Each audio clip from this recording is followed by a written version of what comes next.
फाजिल बरेलवी रहमतुल्लाह ताला अलैह का अदब में आपको जिल्द नंबर 10 से बता रहा हूं कि ये वैसे मैं स्टडी कर रहा था उनके अदब के हवाले से।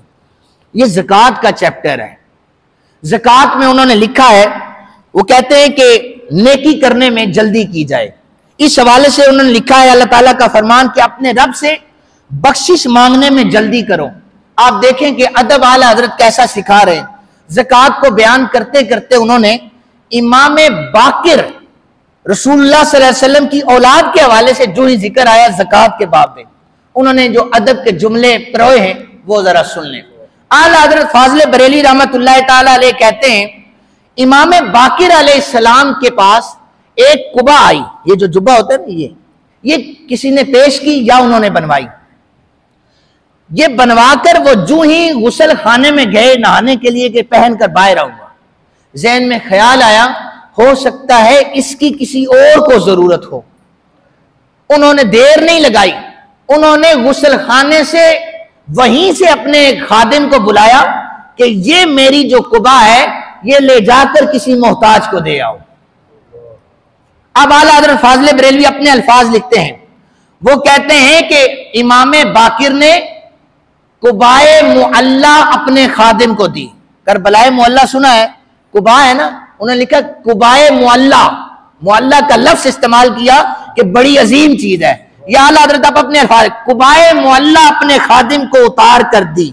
जब इमाम बाकिर वहां से बाहर रौनक अफरोज हुए, आप अल्फाज को देखें, रौनक अफरोज हुए, और फिर कहते हैं कि खादिम ने अर्ज की कि हजरत आप बाहर आ जाते, यहां से हम उस मोहताज को दे देते।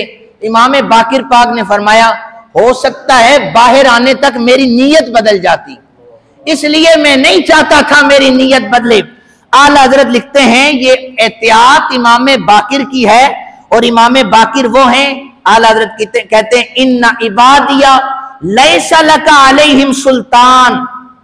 ये वो शख्स एहतियात कर रहा है कि जो इन्ना इबादिया लैसा अलैहिम सुल्तान, उनकी आगोश में पलने वाला है। तर्जुमा यह है इन्ना इबादी, इसका आयत का तर्जुमा यह है, शैतान ने कहा था कि मैं बेशक तेरे बंदों को गुमराह करूंगा। अल्लाह ने फरमाया जो मेरे रास्ते पे चलने वाला होगा वो तुझसे गुमराह नहीं होगा। आला हज़रत ने लिखा है ये तो इनके नाना जो है इमाम बाकिर के, ये तो ऐसे रास्ते पे गुमराही का शायबा नहीं आ सकता, तो इनकी परवरिश ऐसी गोद में हुई है, वो इतनी एहतियात कर रहे हैं। और फिर आला हज़रत फाजिल बरेली कहते हैं इन्नमा युरीदुल्लाहु लियुज़हिबा अनकुम रिज्सा अहलल बैति व युतहिरकुम तत्हीरा। जो इस आयत के दरिया में नहाकर निकले हैं, यानी आप देखें कि अल्फाज का चुनाव अहले बैत अथहार के लिए आला हज़रत फाजिल बरेली कितना लेके आ रहे हैं। तो हमें अगर आला हज़रत के मैं नारे लगाऊं ना, आप भी लगाएं, ठीक है, चूंकि बड़े सगीर पाको इनमें इतना बड़ा कोई मुजद्दिद पैदा ही नहीं हुआ। लेकिन अदब का आलम यह है कि हम उनके अदब को नहीं ले रहे, हम अपनी मनपसंद की चीजों को उठा रहे हैं और वो बयान कर रहे हैं। मैं आपको बारगाह रिसालत माब का दूसरा अदब बताता हूं। हजरत मोहसिन ककोड़वी रहमतुल्लाह ताला अलैह, ये भी शायर गुजरे हैं। इन्होंने, ये मैंने पहले भी शायद सुनाई है, इन्होंने एक शेर लिखा, ये शागिर्द थे ना आला हज़रत के, शेर लिखा कि कब हैं दरख्त हजरत वाला के सामने, मजनू खड़े हैं जैसे खैमा लैला के सामने। ये मंजरनामा ये था, पसे मंजर ये था कि रोजा रसूल था, उसके सामने खजूर के 2 दरख्त थे। तो मोहसिन ककोड़वी ने शेर लिखा कि कब हैं दरख्त, इन्हें कौन दरख्त कहता है, बल्कि ये मजनू है खैमा लैला के सामने। कहते हैं मैंने शेर बड़ा अच्छा लिखा, किसी साहिब नजर को सुनाऊं।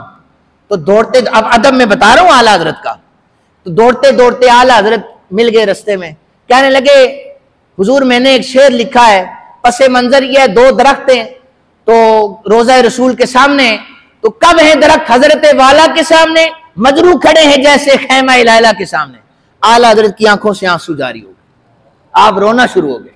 आप कहने लगे मोहसिन तूने मेरे पाक नबी सल्लल्लाहु अलैहि वसल्लम के शहर के दरख्तों की तौहीन कर दी है। जो गुंबद खजरा शरीफ के सामने दरख्त हैं तू उन्हें मजनू कह रहा है, और तू गुंबद खदरा शरीफ को, रोजा पाक को खैमा लैला से तशबीह दे रहा है। मोहसिन ऐसे ना पढ़, शेर पढ़ना है तो यूं पढ़, कब है दरख्त हजरत वाला के सामने, कुदसी खड़े हैं जैसे अर्शे मुअल्ला के सामने।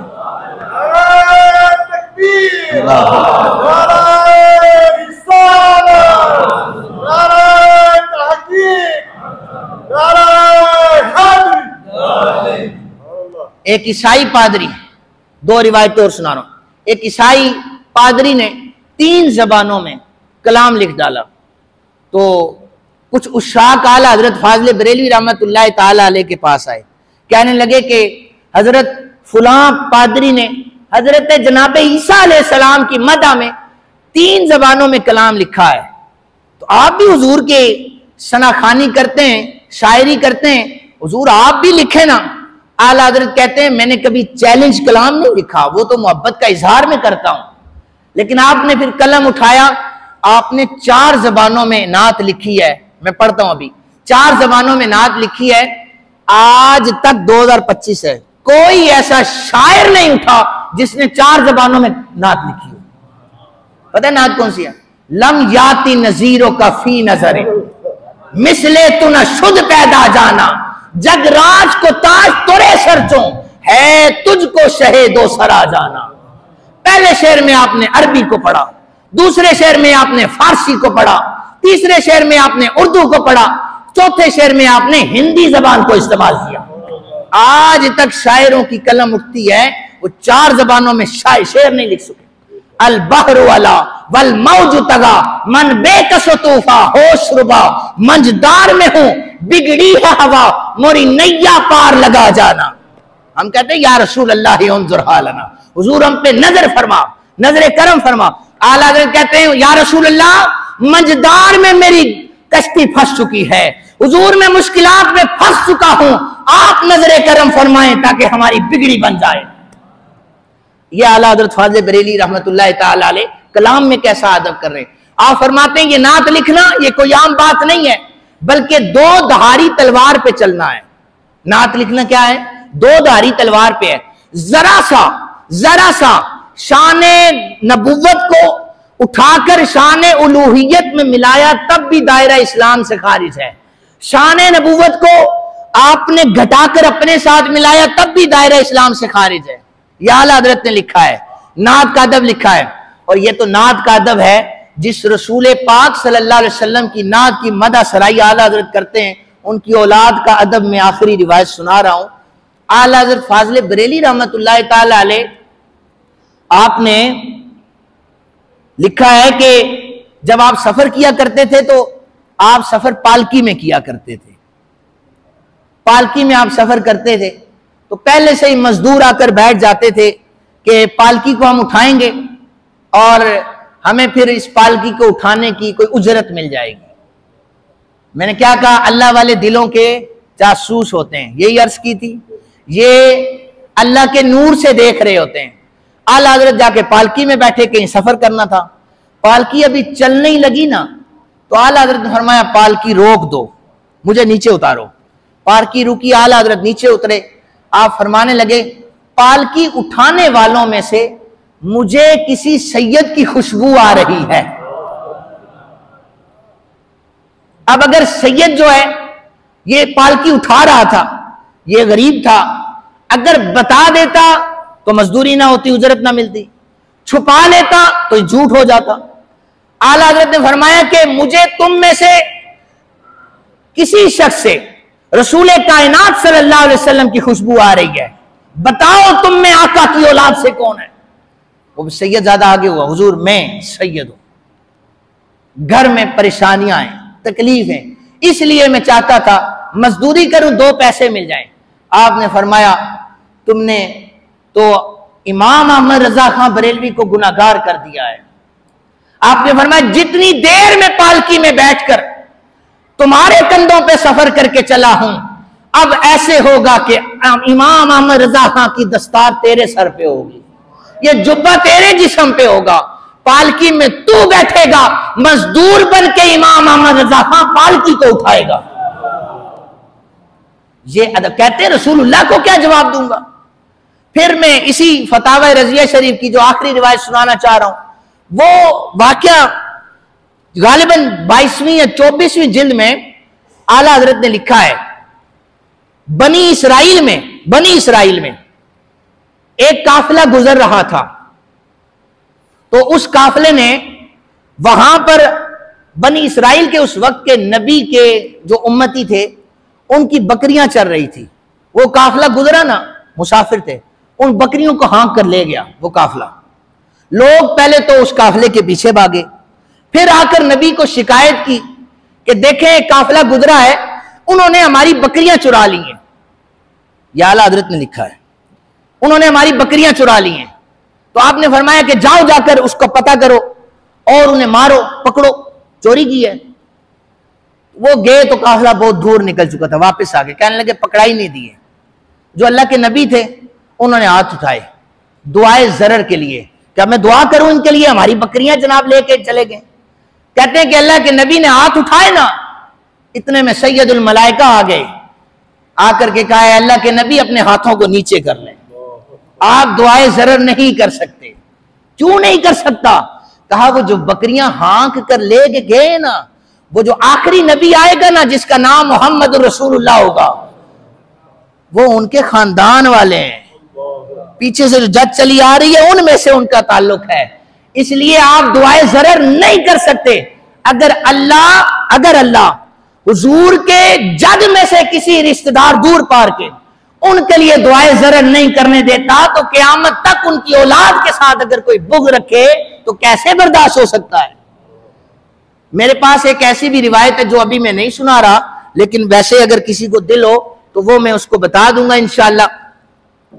अल्लाह ताला से दुआ है, अल्लाह ताला हम सबको ये जो बुजुर्गान दीन है इनकी तालीमात पर अमल करने वाला बनाए। आप लोग पढ़े लिखे हैं, आप लोग कम से कम जाते हैं माशरे में, आप माशरे का हिस्सा हैं, आप जाते हैं खानकाहों पर, आपका जाना होता है, आपका जाना मुख्तलिफ जगहों पर होता है। वहां पर कोई भी गैर शरई अमल देखें, आप फौरन रुकें। अगर आप हाथ जबान से नहीं रोक सकते, हाथ से नहीं रोक सकते, कम से कम वहां से आप तशरीफ ले जाएं। इसलिए कि जो हमारा इस्लाम कह रहा है, जो हमारा कुरान कह रहा है, हमने उसी पर कारबंद रहना है। हमें जो कुरान बताएगा, हमारे लिए हुज्जत क्या है? कुरान है। हुज्जत क्या है? रसूल कायनात सल्लल्लाहु अलैहि वसल्लम की हदीस मुबारका है। हमें वो जो कहेंगे हम उसी अल्लाह के वली को मानेंगे जो शरीयत का पासदार होगा। ऐसा ही है। अगर अभी आप बता दें मैं कोई गलत कह रहा हूं, मुझे बिल्कुल अभी रोक सकते हैं आप। ऐसा ही है। जो शरीयत मुताहरा का पाबंद नहीं है वो वली नहीं हो सकता। वली वही होता है जो शरीयत मुताहरा का पाबंद हो। ऐसा ही है। दीन की बुनियादी अकदार का जिन्हें नहीं पता वो विलायत का दावा कर देते हैं। वली ऐसा नहीं होता। वली गौसे आजम जैसा होता है जो मुसल्ले पे बैठकर 40 साल तक हदीस रसूल पढ़ाता है। तो मौजूदा दौर में हदीस पढ़ो, हदीस की अलिफ बे नहीं पता होती, हदीस क्या है, वाकया सुनाकर कह देते हैं हदीस है। 2-4 ये चीजें रट लेते, सज्जादा नशीन जितने भी हैं वो बयान कर देते हैं। बहरहाल अल्लाह ताला हम सबको सही मानों में औलिया किराम की तालीमात पर अमल करने वाला बनाए। वमा अलैना इल्लल बलागुल मुबीन। वादे के मुताबिक हम बयान मुकम्मल